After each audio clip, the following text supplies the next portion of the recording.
देखिए भैया, एक बात अपने जीवन में ध्यान रखना कि आपको यदि भगवान ने कुछ भी ऐसा दिया है, कुछ भी जिससे आप दूसरों का उद्धार कर सको या दूसरों की मदद कर सको, मैं तो यहां तक कहता हूं कि भगवान व्यक्ति को शक्तिशाली और धनवान इसलिए नहीं बनाता कि वो अपनी लाइफ को एंजॉय कर सके, इसलिए नहीं बनाता। भगवान हमको शक्तिशाली और धनवान इसलिए बनाता है कि जिससे कि हमारा धन और हमारी शक्ति से मानव का कल्याण हो सके।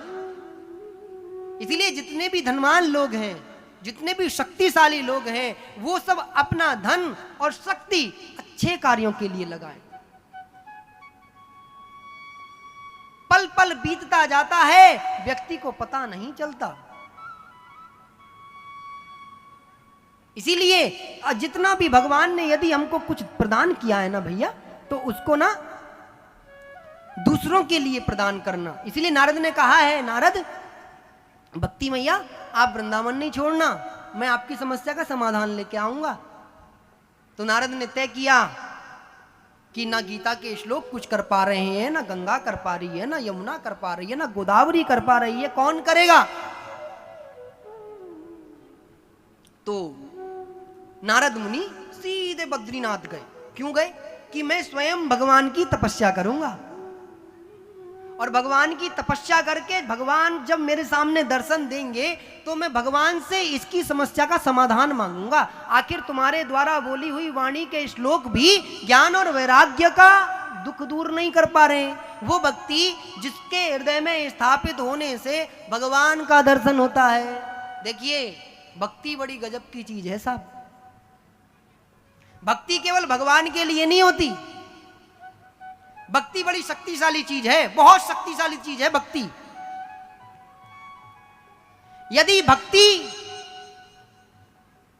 यदि मात्र पितृ के लिए कोई व्यक्ति समर्पित हो जाए तो उसे हम क्या कहते हैं? उसे कहते हैं मात्र पितृ भक्त, क्योंकि अपने माता पिताओं की सेवा के लिए समर्पित हो गया। यदि कोई व्यक्ति अपने देश के लिए समर्पित हो जाए तो उसे हम क्या कहते हैं? राष्ट्रभक्त।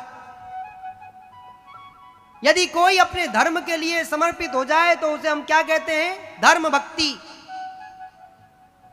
भक्ति जिस भी चीज में मिल जाती है वहां पूर्ण रूप से समर्पण पैदा हो जाता है, पूर्ण रूप से। श्रवण कुमार अपने माता पिता के लिए समर्पित हो गए थे ना, तो श्रवण कुमार का इतिहास आज भी है। राजा दशरथ को जो कष्ट भोगना पड़ा वो श्रवण कुमार के कारण से भोगना पड़ा। हम सब इस कथा को जानते हैं अच्छी तरीके से। आगे भागवत के अंदर राम कथा जब प्रारंभ होगी तो तब इन सब चीजों का वर्णन आएगा, क्योंकि नारद जानते हैं यदि भक्ति दुर्बल हो गई तो धर्म दुर्बल हो जाएगा, और यदि धर्म दुर्बल हो गया तो यह पृथ्वी समुद्र के अंदर पाताल में चली जाएगी। इसलिए धर्म कमजोर नहीं होना चाहिए, धर्म बलवान होना चाहिए। पूरे विश्व के अंदर यदि कोई धर्म है तो केवल और केवल सनातन धर्म है। सनातन माने सत्य, सत्य माने ईश्वर, ईश्वर के अंदर से सत्य की उत्पत्ति हुई है। इसीलिए केवल और केवल सनातन धर्म है। बाकी जितने भी चीजें हैं वो सब एक आइडियोलॉजी है, वो एक विचार है। केवल किसी ने ऐसा सोचा कि ऐसा करना चाहिए, वो सब वो हैं। अब नारद ने कहा कि मैं भगवान की प्राप्ति करूंगा, तो नारद जी जा रहे हैं बद्रीवन में। तो इतने में ही नारद जी को आवाज लगाई, कथम ब्रह्मन् दीन मुख कुतश्चिंता तुरो भवान त्वरितम गम्यते कुत्र कुतश्चागमनम तव। हे ब्राह्मण देवता कहां जा रहे हो? हे ब्राह्मण कहां जा रहे हो? और ये जो तुम्हारे चेहरे पर इतनी टेंशन है ये क्यों है? तो नारद ने पीछे मुड़ करके देखा, अरे ये तो सनक सनंदन सनातन सनत कुमार है। कौन है ये सनक सनंदन सनातन सनत कुमार? ये ब्रह्मा जी के 4 पुत्र हैं। ये जन्म लेते ही सन्यास ले लिए, इन्होंने विवाह करने को मना कर दिया कि महाराज हम तो, हमारा जो जन्म है वो भगवत प्राप्ति के लिए है। और ये 5 में भाई है नारद जी, ये 5 ब्रह्मा जी के पुत्र हैं। अब ये जब मिले तो नारद से पूछा क्यों टेंशन में हो? बोले ओहो महाराज आप मिल गए, आपसे बड़ी कृपा हो। बोले महाराज तनाव में क्या है कि मैं आज वृंदावन गया था और वृंदावन में मैंने देखा कि भक्ति तो जवान है लेकिन ज्ञान वैराग्य जो उसके पुत्र हैं वो निर्बल हैं, वो मूर्छित हैं। और यदि संसार से ज्ञान और वैराग्य निकल गया और इधर भक्ति भी कमजोर पड़ गई तो संसार में जो सत्पुरुष लोग हैं उनको तो मतलब कोई व्यक्ति धर्म का पालन करने वाला नहीं रहेगा। तो क्या करें?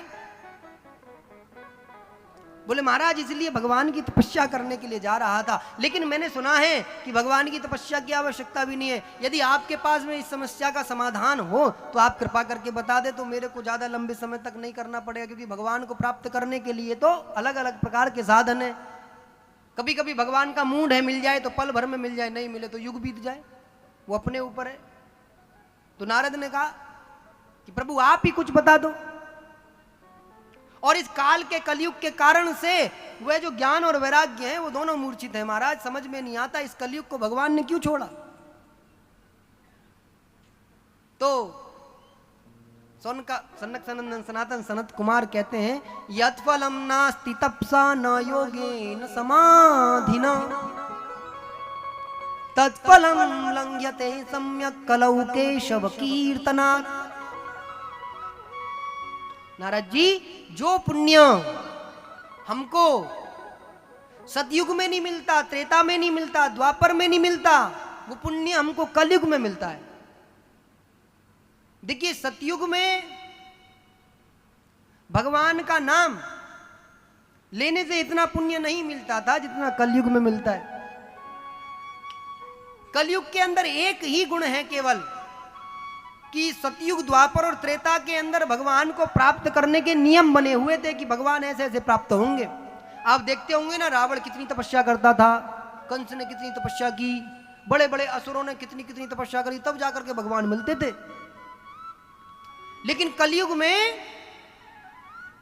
इससे कम समय में, बहुत कम समय में व्यक्ति भगवान की प्राप्ति कर सकता है। लेकिन गजब की बात यह है कि व्यक्ति भगवान की प्राप्ति ही नहीं करना चाहता। इसीलिए कलयुग को भगवान ने छोड़ा है।